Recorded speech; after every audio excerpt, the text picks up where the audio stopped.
तो वो पागलपन। तो जैसे वो आदमी एक क्षण में रोने लगता है और रोते रोते रोते एकदम जोर के हंसने लगता है, क्यों? और हंसते हंसते बात करते करते में एकदम रोने लगता है। आपने देखा होगा ना ऐसा। तो ये इसे बोलते हैं बात की बीमारी है। पुण्य पाप यह बात व्याधि सम, क्षण में हंसत क्षणक रोबत है। तो वो हंसने लगा तो ठीक हो गया और रोने लगा तो बीमार है। ये दोनों ही बीमारी के लक्षण हैं, वो स्वास्थ्य का लक्षण नहीं है। ये पुण्य के उदय में हंसता है और पाप के उदय में रोता है, ये तो इसे वायु की बीमारी हो गई, मिथ्यात्व नामक वायु की बीमारी हो गई। क्यों? होना क्या चाहिए? पुण्य के उदय से अनुकूल संयोग मिले तो उसमें खुश होने की जरूरत नहीं है, पाप के उदय से प्रतिकूल संयोग मिले तो उसमें दुख होने की जरूरत नहीं है। लेकिन ये बराबर पुण्य पाप की व्याप्ति की व्याधि में डोलता रहता है। बस पर पदार्थों की अनुकूलता से इसे सुखी, जरा सी गर्मी लगी तो दुखी, ठंडी हवा आ गई तो बस मजा आ गया, खत्म, है ना। इसका दुख सिर्फ इतना ही है। आचार्य कहते हैं कि जरा जरा से अनुकूल संयोगों में खुश हो जाता है और प्रतिकूल संयोगों में घबराने लगता है। ये इसकी बीमारी है, ये मिथ्यात्व नाम की वायु की बीमारी है, ये अनादिकाल की बीमारी है तेरी। तो तुझे 7 तत्वों के बारे में जो तेरी विपरीत मान्यता है, जीव के बारे में, अजीव के बारे में, आश्रम के बारे में, संबर के बारे में, निद्रा के बारे में, मोक्ष के बारे में, डिटेल तो तुमको अशोक समझा ही रहा है। मुझे तो पूरी ढाल एक दिन में करनी है, तो 6 ही ढालें 7 व्याख्यान में पूरी करनी है, ख्याल में है ना। तो उस हिसाब से आप आगे चलना। तो वो क्या कहते हैं, कभी जीव और अजीब, कभी जीव को अजीब समझ लेना, अजीब को जीव समझ लेना। क्या समझ लेना? तुम कौन हो? जीव हो कि अजीब हो? कैसी बात करते हो? हम तो जीव हैं, ज्ञान हमारा गुण है, जानना हमारा काम है, क्यों? पुद्गल अजीब है, ये सब बोलते कि नहीं बोलते हम? तो ये जो पुद्गल अजीब है, क्या ये टेबल अजीब है, ये घड़ी अजीब है, ये रूमाल अजीब है, इसमें तो कोई शंका नहीं होती, क्यों? और सिद्ध भगवान जीव हैं, जानने देखने वाला जीव है, इसमें भी किसी को शंका नहीं होती है। लेकिन ये मिक्सचर मामला है ना, हाथी जीव है कि अजीब? क्यों? कैसा क्या बात है, हाथी जीव है, अजीब कैसे हो सकता है ना? लेकिन हाथी काहे का नाम है कि अनंत पुद्गल परमाणुओं का पिंड और उसमें एक आत्मा, इन दोनों के मिले हुए अवस्था का नाम हाथी है। तो उसकी वो क्या है, एक है ये जो लिमिटेड कंपनी है, समझ आए ना आपने? ये लिमिटेड कंपनी है। कैसी मतलब कि मेरे पंडित जी आप काम क्या करते हैं? अरे आपको नहीं मालूम क्या? ये जो हरियाणा में है ना, इधर मारुति का कारखाना, वो अपना ही तो है। अरे गजब होता है, हमें तो पता ही नहीं था कि वो आपका है। क्यों साहब, तुम्हें पता नहीं था? मैं पूछता हूं कि उसका मालिक कौन है, आप बताओ। कि जो शेयर धारक है ना, वे उसके मालिक है ना। और मेरे पास भी 5 शेयर हैं उसके। तो जिसके करोड़ों शेयर हैं, उसके 5 शेयर लेके और मैं आपको मारुति लिमिटेड का मालिक समझूं तो पागलपन हो गया? नहीं है कि देखो मेरे आपको नहीं भरोसा तो देखो ये शेयर मेरे पास है क्या? नहीं कि भैया तुम शेयर हो, तुम मालिक बने फिरते हो, मारुति के गेट पे जाओगे तो चपरासी तुम्हें अंदर नहीं घुसने देगा। उसके जो नौकर है ना, वो ऑफिसर अंदर, तुम तो मालिक हो, वो है नौकर। उससे मिलने के लिए 6 महीना से पहले तुम्हें अर्जी लगानी पड़ेगी अपने नौकर से मिलने के लिए। और जब तुम वहां जाकर के अपना वो शेयर दिखाओगे तो वो कहेगा चपरासी शेयर मार्केट में जाओ वहां 10-5 रुपए में बिक जाए तो बेच देना, इसमें नहीं घुस सकते तुम। तो क्यों कि जब तक उन शेयरों का बहुमत हमारे पास नहीं हो तब तक उसके हम मालिक नहीं हो सकते ना, इतना तो आप जानते हैं ना। तो यहां बहुमत किसका है? एक तो जीव द्रव्य और अनंत पुद्गल के परमाणु, ये अजीब। अब इसमें ये समझाते ही समझाते के बीच में, क्योंकि वो अंदर से पड़ा हुआ है, ये बात उस बेचारे ने तो कह दी। हमारी समाई सबकी यही हालत है, क्यों? मैं जाऊंगा डॉक्टर के यहाँ और डॉक्टर मेरे से पूछेगा आपका वजन कितना है, तो मैं भी 74 ही बताऊंगा। मैं भाग्य से मेरा और उसका वजन मिलता हुआ है, मैं क्या करूं? क्यों? लेकिन मैं वो बताने से मिथ्या दृष्टि नहीं हो जाऊंगा। लेकिन ये तो अंदर में जानने की चीज है। भाषा तो व्यवहार समय दृष्टि धर्मात्माओं की भी वैसी ही होती है। जिस अपेक्षा से सामने प्रश्न किया गया है उसी अपेक्षा से उत्तर आता है। लेकिन उसी वक्त अंदर ज्ञान में ये बना रहता है कि ये मैं नहीं हूं, मैं तो इससे पृथक। जैसे मुनि होता है ना, मुनि तो हम इस भाव में नहीं दे सकते हैं, इससे तो हमारा दवाला निकल जाएगा। मेरे से बुरा यदि हम कल तक पैसे आपके नहीं आए तो मेरे से बुरा कोई नहीं होगा, बोलता है ना। क्यों? अंदर से जानता है मेरा दीवाला नहीं निकलने वाला, सेठ का निकलेगा। भाषा ऐसी रहती तो भी उसको कोई यदि वो ये कहने लग जाए मेरा बाप का क्या जाता है, दीवाला निकलेगा तो सेठ का निकलेगा, ले जा बेटा तो एक दिन में नौकरी भी जाएगी। तो व्यवहार में तो व्यवहार की भाषा ही बोलना पड़ेगी।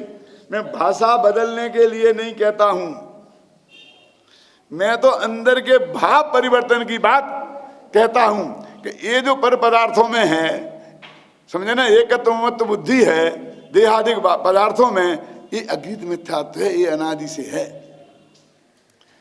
आश्रव, अब आश्रव क्या है? आप कितने जोर से पढ़ रहे हो? आश्रव दुखे कारे घनेरे बुद्धि बनते तिने नेरे बेरे, कि आश्रव घना दुख देने वाले हैं। कहा ना, पक्की बात है ना, इसमें कोई शंका तो नहीं है। और आश्रव दो प्रकार के होते हैं।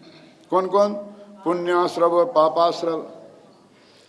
अब दो ही घनेरे हैं दुख कारण, आश्रव दुखकार घनेरे के एक, समझे ना।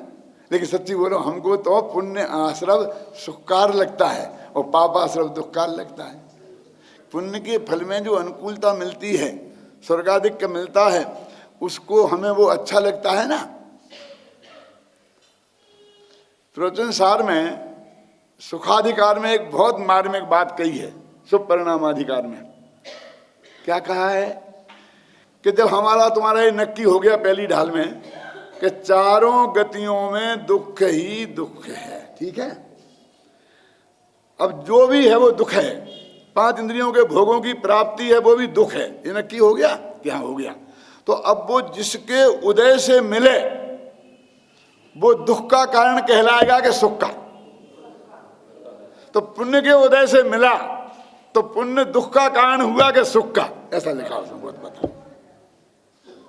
अभी नक्की कर लिया ना कि स्वर्ग के संयोग, ये सारे विषय भोग पांच इंद्रियों के, ये सब दुख ही दुख हैं, ये सब दुख है ना। तो अब इसके बाद जो हमें मिलेगा इसके फल में, समझे ना, तो वो पुण्य के फल में मिलता है तो पुण्य भी दुख का कारण हुआ। फिर कहा अच्छा, तो पुण्य दुख का कारण है तो पुण्य किन भावों से बनता है? उसमें लिखा है कि शुभ भावों से पुण्य बनता है, ठीक है। तो जब पुण्य दुख का कारण है तो शुभ भाव क्या हुए? वे दुख के कारण के कारण दुख के कारण हुए ना। तो कहते हैं फिर जब शुभ भाव भी दुख का कारण है और अशुभ भाव भी दुख का कारण है तो शुभ और अशुभ दो भेद करने से क्या फायदा? फिर एक ही नाम रखो ना कि दोनों भाव अशुद्ध भाव हैं, ऐसा लिखा है उसमें। ये आश्रम में ऊपर से तो हम बोल देते हैं कि आश्रम दुखकार घनेरे बुद्धिबंध तने निर्वेरे, लेकिन आश्रम के भेद कितने हैं और वो सब अनंत दुख देने वाले हैं, ये बात छड़ाला में लिखी है। वो हम कितने लोग अंदर से महसूस करते हैं? पुण्य के उदय में हम अपने को सुखी महसूस नहीं करते हैं, अंदर से हम अपना आपके, जब तक वो सुख बुद्धि हमारी बुद्धि की लेवल पे नहीं छूटेगी। भाषा में तो आ जाती है, भाषा में मैंने ऐसे अध्यात्मी देखे हैं सुमित चंद जी कि उनके पास जाते हैं तबीयत खराब पूछने, साहब भाई जी कैसी तबीयत है? अरे मेरे को क्या है, मैं तो बिल्कुल ठीक, कुछ नहीं मेरे को नहीं। कि नहीं जो आपको ताव आ गया था ना, ये तो देह को आया था। ऐसा बोलता है जैसे सीधा मोक्ष में से ही चला आया हो। ख्याल में है ना? अरे भाई, हम जब व्यवहार नए से पूछ रहे हैं तो तुम उसी व्यवहार नए से जवाब दो ना। क्यों? ये आत्मा की बात करने की यहाँ क्या जरूरत थी? हम तुम्हारी देह की तबीयत पूछने आए हैं ना। लेकिन वो उनका अध्यात्म सिर्फ 1 मिनट भी नहीं रुकता है। अगले ही क्षण से यह कमर में दर्द होता है, ये होता है, डॉक्टर ने ये बताया, इतनी गोलियां ली, इतनी ली, जेब की तलाशी करो 10-5 गोलियां मिल जाती हैं। क्यों? ये तुम्हें कुछ नहीं हुआ है तो ये गोलियां काहे के ले रहे? ऐसे नकली अध्यात्म बनाने की बात मैं आपसे नहीं कहता हूं कि सिर्फ भाषा में सुधार कर लो। ये तो अंदर से भाव पकड़ने की बात है कि वस्तु स्थिति क्या है। ख्याल में है ना? तो वो व्यवहार में, भाषा तो व्यवहार की ही बोली जाएगी, मेरे कहने का अर्थ है। लेकिन अंदर में से चाहे पुण्याश्रव हो चाहे पापाश्रव हो, दोनों ही बंध के कारण हैं, 4 गति में घुमाने वाले हैं, और अंत में एक इंद्रिय तन धरो, निगोद में पहुंचा करके एवं परिवर्तन पूरे करो। तो इसलिए कहते हैं भाई कि 7 तत्वों के संबंध में जो हमारी गड़बड़ है। अब देखिए, संवर, निर्जरा, तो कहते हैं भैया ये तो संवर, फिर तो बास, तप, संयम, ये तो बहुत कठिन चीज है। ये महाराज तो देखो बेचारों को कितनी तकलीफ है। क्यों? अपन तो घरों में एसी में बैठे हैं, बढ़िया खा रहे हैं, पी रहे हैं 4 दफे, क्यों टीवी देख रहे हैं, वहाँ पर भी कुछ चल रहा है, चलता जा रहा है। और वे तो बेचारे दिन में 1 दफे खा गया, जैसा निरंतर मिला तो मिला, नंगे हैं, शहर में हैं, डांस हैं, मच्छर हैं, कितनी कितनी तकलीफें हैं। अपन बोलते हैं ना, उन्हें हम बहुत तकलीफ में हैं मानते हैं और अपने को बहुत सुखी मानते हैं ना। अब मैं जरा शास्त्रीय दृष्टि से आपसे बात करता हूं कि पहले गुणस्थान वाले सुखी हैं कि चौथे वाले, और चौथे वाले ज्यादा सुखी हैं कि 5वें वाले, और 5वें वाले ज्यादा सुखी हैं कि 6वें 7वें वाले। अब यदि आप बात से ही गुणस्थान में हो तो कहना ही क्या है। मान लो सम्यक दृष्टि भी हो तो भी तुमसे वे असंख्य गुणे सुखी हैं और तुम्हें वो दुखी दिख रहे, और तुम उनसे अनंत गुणे दुखी हो और तुम खुद को सुखी मान रहे हो। क्या हो? ये संवर तत्व की भूल नहीं है, ये निद्रा तत्व की भूल नहीं है। आत्म हित हेतु वैराग ज्ञान ते लखे आप को कष्ट दान। जो वैराग और ज्ञान आत्मा के हित का हेतु था, उसे अपने को कष्ट देना वाला मानता है।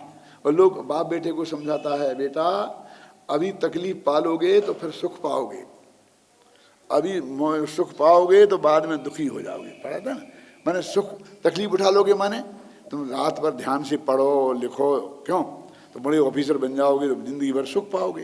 तो ये पढ़ना लिखना, ये दुख पाना, और फिर ऑफिसर बन के 5 इंद्रियों के भोग मिल जाना, वो सुख पाना। क्यों? समझा रहे ना? और अभी मौज मस्ती करोगे माने सुख पाओगे, माने पढ़ोगे लिखोगे नहीं, टीवी देखते रहोगे, क्यों तो अभी तो सुख पालोगे, और बाद में चपरासी बनोगे बेटा तो कितनी तकलीफ पाओगे, समझ लो। अब मैं आपसे पूछता हूं, ये बात सही है? ऐसा कहीं होता है कि बीज डालें दुख का और पेड़ उगे सुख का? अभी तुम दुख भोग लोगे तो बाद में सुख पाओगे। तो बीज का तो डाला हमने दुख का और पेड़ हो गया सुख का। ऐसा कहीं होता है?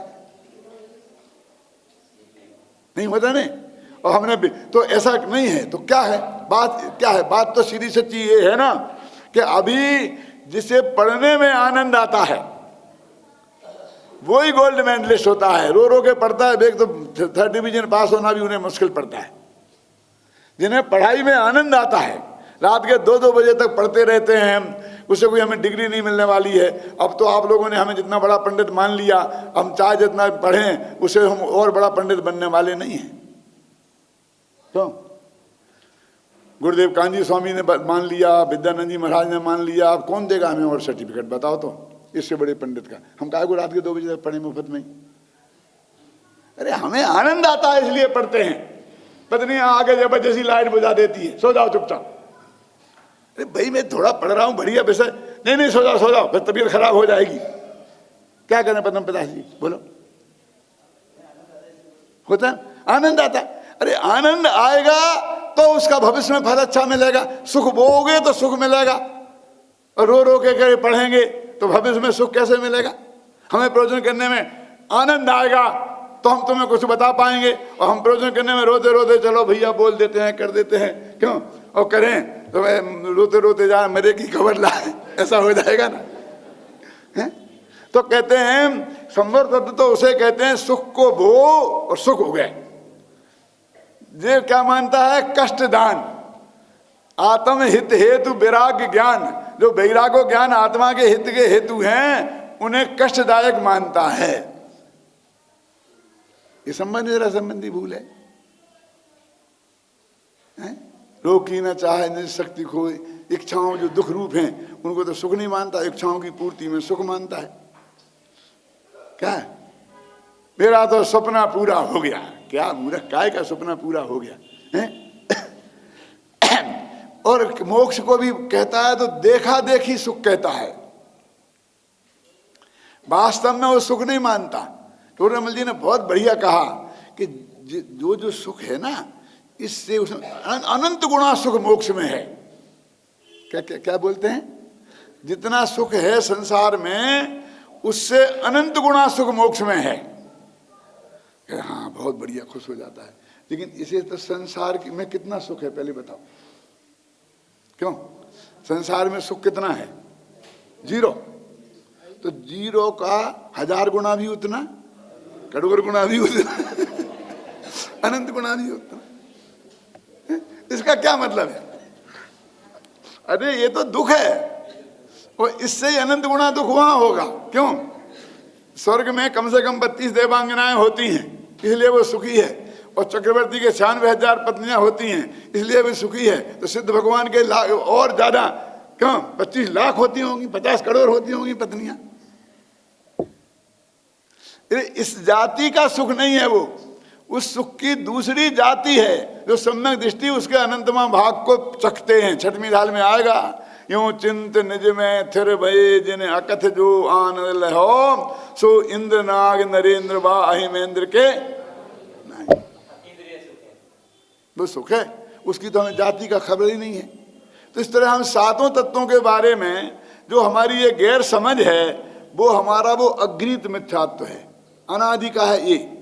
ये कोई किसी कुगुरु ने नहीं पढ़ाया है हमें, किसी कुगुरु ने नहीं सिखाया है कि तुमको लड्डू खाने में मजा आता है तो सुख सच्चा है, ये किसी ने नहीं सिखाया है।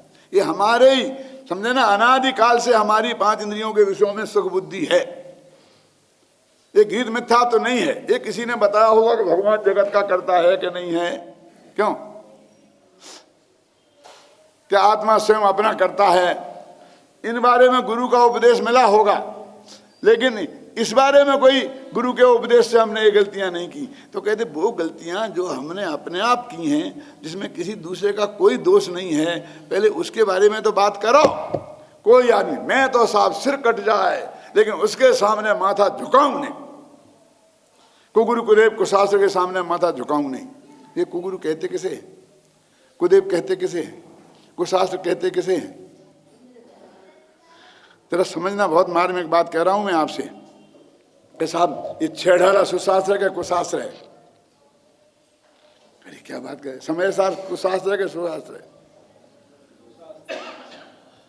और भी मैं दूसरों के नाम नहीं लेना चाहता हूं। अब किसी भी को ये सुशास्त्र है कि कुशास्त्र है? अरे भाई कुछ सुशास्त्र हैं और कुछ अशास्त्र हैं, कुछ देव हैं और कुछ अदेव हैं। समझना मैं क्या कहना चाहता हूं? और उन अदेवों को तुमने देव माना, इसलिए तुम्हारी बुद्धि की वो मान्यता, उसका नाम कुदेव है। तो समझ लेना, उदाहरण से देना पड़ रहा, नहीं देना नहीं चाहता था, लेकिन समझ में नहीं आएगा। जैसे मान लीजिए क्षेत्रपाल पद्मावती है। अब पद्मावती तो भवनवासी देवों की देवांगना है, समझे ना। वो सच्चे देवशास्त्र गुरु वाली देव देवी तो नहीं है। अपने सच्चे देवशास्त्र गुरु में देवी तो होते ही नहीं है, देव ही होते हैं। अरहंत सिद्ध तो देव ही होते हैं ना। अब वो तो देव गति की देव है, नाम की देव है। अब वो क्यों कुदेव हो गई? क्षेत्रपाल क्यों कुदेव हो गया? समझ में आया ना? तुमने उसे सच्चा देव माना तो ये तुम्हारी मान्यता कुदेव हो गई। नहीं साहब वो धर्मात्मा है, सम्य दृष्टि। अरे सम्य दृष्टि जीव वहां जाके मर के पैदा नहीं होते, कि बाद में तो हो सकते हैं, कि हाँ हो सकते हैं, तो बाद में तो हम तुम भी सब हो सकते हैं, तो भी हमारे साधर्मी भाई है ना। तो जब भगवान की पूजा हम कर रहे हों तो उन्हें बुलाओ कि तुम भी हमारे साथ पूजा करो। आप पूजा कर रहे हो मंदिर में और हम जाते हैं दर्शन करने, तो आपको आता है पंडित जी पधारे, पंडित जी आए, हर एक आदमी को तो नहीं, तो हमारे लिए थोड़ा सा एक चावल अपना अर्घ देते हो मेरे हाथ में कि नहीं? मुझे अर्घ चढ़ाते हो। अरे किस लिए देते हो? कि पंडित जी तुम भगवान को ये अर्घ चढ़ाओ, इसलिए देते हो ना, बोलो। तो मेरा भी सम्मान हो गया, भगवान की भी पूजा हो गई।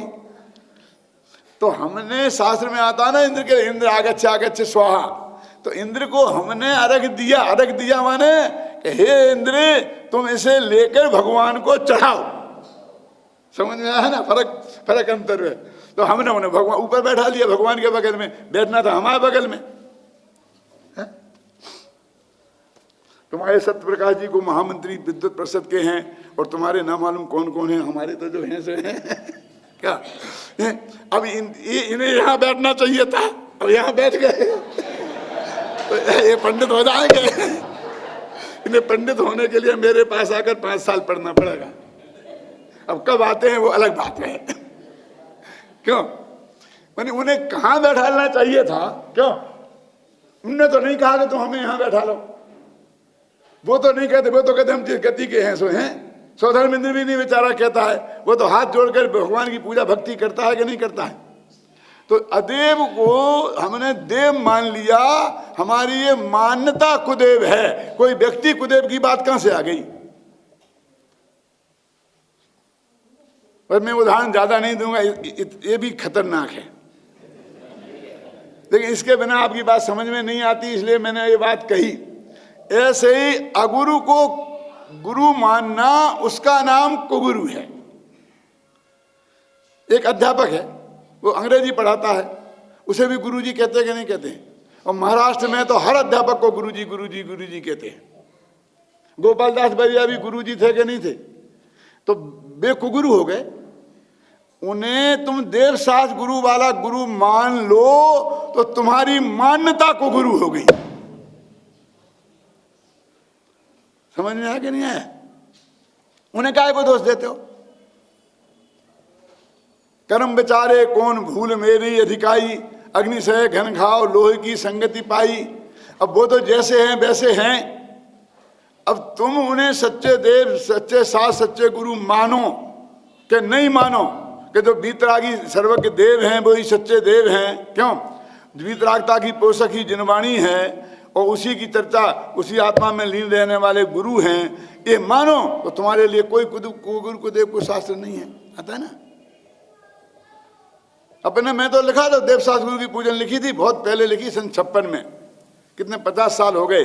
उसमें लिखा है कि दिन रात आत्मा का चिंतन, मृदु संभाषण में वही कथन, निर्वस्त्र दिगंबर काया से भी प्रगट हो रहा अंतर मन, निर्ग्रंथ दिगंबर सद्ज्ञानी, आत्म में सदा विचरते जो, ज्ञानी ध्यानी समरस सानी, द्वादश विधि तप नित्य करते जो, चलते फिरते सिद्धों से गुरु चरणों में शीश झुकाते हैं।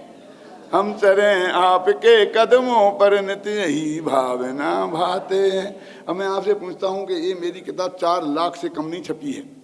ये पूजा जिनेंद्र रचना में है, फिर तुम्हारी दिनवाणी में है, फिर तुम्हारे वो यहाँ पर ज्ञानचंद ने निकाली उसमें है। जिस किताब 4 लाख से कम नहीं छपी। अब 4 लाख जगह मैंने कह दिया चलते फिरते सिद्धों से गुरु चरणों में शीश झुकाते हैं। अब फिर भी तुम गुरुओं को नहीं मानते, गुरुओं को नहीं मानते। अब क्या करे? लिख के दे दिया ना। और कैसा लिख के दें? जो गुरुओं के गुण बताए हैं वे गुरुओं में नहीं होते हैं क्या? नहीं होना चाहिए क्या? बोलो। तो इसलिए कहते भाई किसी दूसरे को देश देने से फायदा नहीं है। कुगुरु कुदेव कुशास्त्र के निमित्त से जो हमारी 7 तत्वों के बारे में भूल होती है उसको बोलते हैं गृहीत मिथ्यात्व, और जो हमारी अनादिकालीन भूल है उसे बोलते हैं अघृत मिथ्यात्व। अब ये समझना, देखो बहुत मार्मिक बात है कि अघृत मिथ्या चारित्र किसे कहते हैं, घृत अघृत।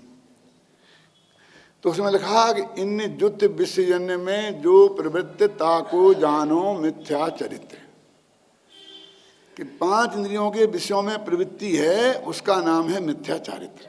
ठीक है ना।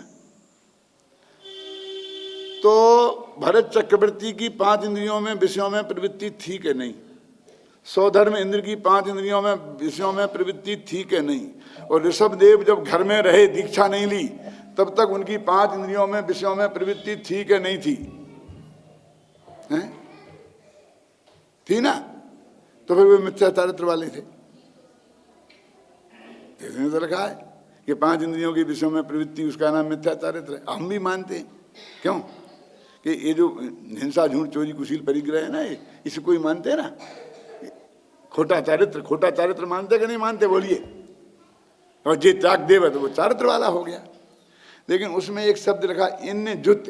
ये इन जुत क्या है जिस पर कोई ध्यान नहीं देता। इन जुत माने पहले मिथ्या दर्शन मिथ्या ज्ञान का वर्णन है, और उनके साथ में 5 इंद्रियों की विषयों की प्रवृत्ति हो तो मिथ्या चारित्र है। सम्यक दर्शन हो, सम्यक ज्ञान हो, विषयों की प्रवृत्ति हो तो मिथ्या चारित्र नहीं है। अब देखो, वही मिथ्या दृष्टि वही आचरण करे तो मिथ्या चारित्र, और सम्यक दृष्टि वही आचरण करे तो मिथ्या चारित्र नहीं। कि तुम्हारे घर के अलग अलग हैं तो अपने लिए तुमने अच्छे नियम बना लिए, ऐसे थोड़ी चलेगा। क्यों? तो वो ये कहते हैं कि उसका नाम शास्त्र में असंयम है। किसका नाम? सम्यक दृष्टि का जो 5 इंद्रियों में विषयों में प्रवृत्ति है उसका नाम क्या है? असंयम है। ख्याल में ना। अब गृहस्थ की बात करी तो उन्होंने कहा जो ख्याति लाभ पूजा आदि चाहे, अब अपनी प्रसिद्धि के लिए लाभ पूजा प्रतिष्ठा होगी, सम्मान होगा, इसके लिए व्रत आदि का पालन करे तो बस वो समझ लीजिए। अब आप बोलिए कि ऐसा नहीं है था, हमने 10 उपवास किए तो हमारे माता पिता ने बढ़िया हाथी पे बैठा के जुलूस निकाला, क्यों? फिर 2000 आदमियों को जमाया, रात्रि के 8 बजे भोजन दिया, क्यों? आलू मालू सब बनाए उसमें ठाठ से अनछने पानी को, हैं? तो हमारा जब हम 10 उपवास करेंगे तो क्या ठाट बाट होगा, अपन ने भी ठोक दो अगली साल, हैं? क्यों? ये क्या है? नहीं, मैं आपसे पूछता हूं कि ये सब कुछ खत्म हो जाए ये आडंबर तो कितने लोग करते हैं? फिर बात देखूं मैं, और इसके लोग में कितने लोग करते हैं? अभी चला ना हमारे समाधि मरण का चक्कर। गवर्नमेंट ने किसी ने आदमी ने रिट याद का दायर कर दी कि साहब ये आत्महत्या कर रहे हैं, लिया था समाधि मरण। अपने शास्त्र में है कि नहीं है? तो मैंने बहुत कहा भी अपन का केस भी लड़ रहे, सब कर रहे, मैं भी उस कमेटी में हूँ अपनी तरफ जैन समाज की तरफ से। लेकिन मैंने एक बात कही जैन समाज से कि भाई साहब ये समस्या हमारे सामने आई कैसे? 2 मुद्दे रखे मैंने बहुत मार्मिक। पहला मुद्दा तो है कि यदि हम आज अल्पसंख्यक घोषित हो गए होते तो किसी की हिम्मत ही नहीं पड़ती, है ना। और दूसरी ये कि हमने जो हाथियों के जुलूस निकाले, एक निकाले, रोजाना प्रचार हो रहा, अखबारों में फोटो आ रहे, उनने मन लिया वो मरेगी, अब ऐसा हो गया, जल त्याग दिया, आहार त्याग दिया, तो ये हल्ला गुल्ला खड़ा हुआ। तुम घर में बैठ के शांति से समाधि मरण लेते, कौन तुम्हें रोकने आने वाला था? कौन पूछता तुमने आज कब खाया हो, क्या खाया हो, क्या नहीं खाया? बोलो। तो इसे बोलते हैं महिमा मंडन। यदि ये महिमा मंडन जो हम करते हैं धर्म के मामले में, उससे संकट खड़े होते हैं।